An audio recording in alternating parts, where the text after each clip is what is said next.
Hello to the nation. Dr. PlayStation here to talk to you guys over to Drop Zone on Bakara, however you want to say it. Hopefully you guys enjoy this gameplay. By no way is it a super high KD, awesome, oh my gosh, pro status gameplay, but I just kind of wanted to upload this because I really feel like Drop Zone is like one of those game modes where you can't pass it up, and with the possibility of them taking it off the game soon to make room for more game modes, I think you guys should definitely take up the opportunity and try it out now.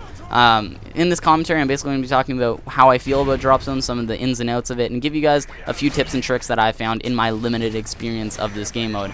So far, guys, I'm going to come right out and say I love this game mode, guys. It is not one of the it's one of those game modes where it's not about KD. There's no point streaks in it, so you can really just kind of relax and or not really relax, but not really be super intense about making sure you don't die here and there and all that good stuff.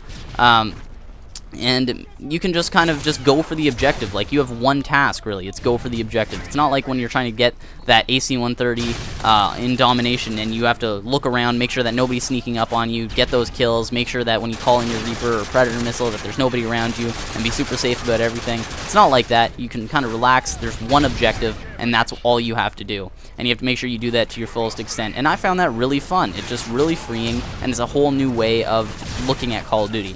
So anyway, now that I kind of shared my opinions on that, I'm going to get right into kind of tips and tricks. So first of all, I am here with a party. I believe there's 3 subscribers of mine who are in here, and it was all of our first experiences in Drop Zone. And I suggest, guys, if you are getting into Drop Zone for the first time, make sure you give it a good shot, because our first like 2 or 3 games, we absolutely got annihilated, guys. It was like 7,500 to like 1,800 or something like that. It was ridiculous. It takes a while to get used to, but you guys just have to get used to it, and in no time you guys will be wrecking face as well. So anyway, so I just wanted to kind of put that little annotation there to kind of tell you guys, make sure you have a party, because it's going to help you guys a lot. Like I'm having. Make sure you have the party there, because if you're running with randoms, most of them don't like risking their KD by making decisions like you see me making here, sitting on here, even when I have like no health. But anyway, now that I've said that, now I'm going to get into kind of the 2 classes that I believe you can run. They're extremely similar. There's little changes that I've made, and they're really the best classes for here, the classes where it's going to make it the easiest for you to cap those objectives. So first of all, you're going to want to make sure for your primary you're either running an SMG or a shotgun. Attachments really don't matter. I usually like running rapid fire on any of the SMGs. It makes them a much more effective weapon, and more or less a shotgun, but with the added benefit of more range. Here you see me, I'm running rapid fire and extended mags. I was using the silencer, which was working out really well. The extended mags might be a good option for you if you're using like an UMP45 or an MP7 or something with a smaller clip. P90 has a huge clip, I believe it's 50 bullets, so you're definitely not going to have to worry about running out of ammo, especially because I have sleight of hand on here.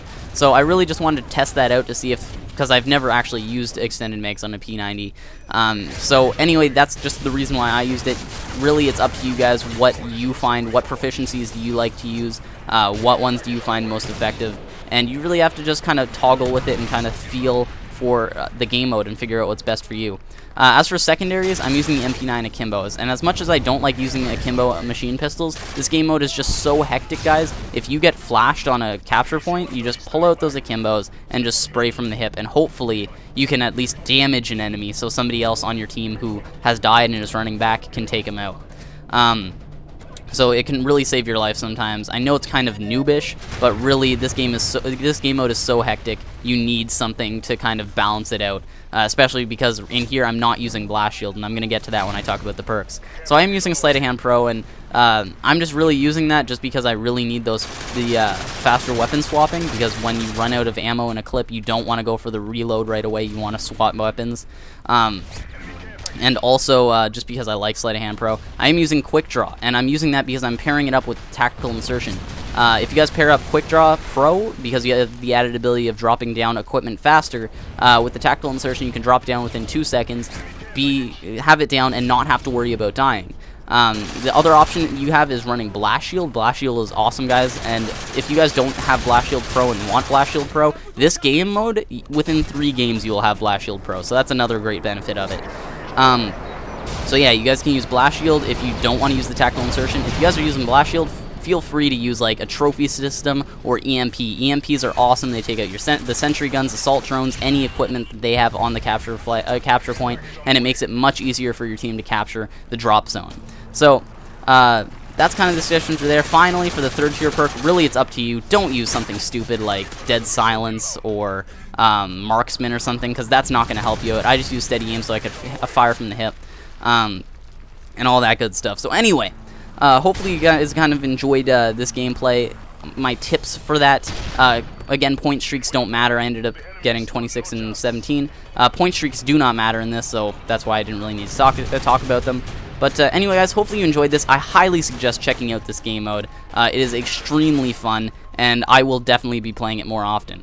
Anyway, guys, I'm the Doctor, and I'm out.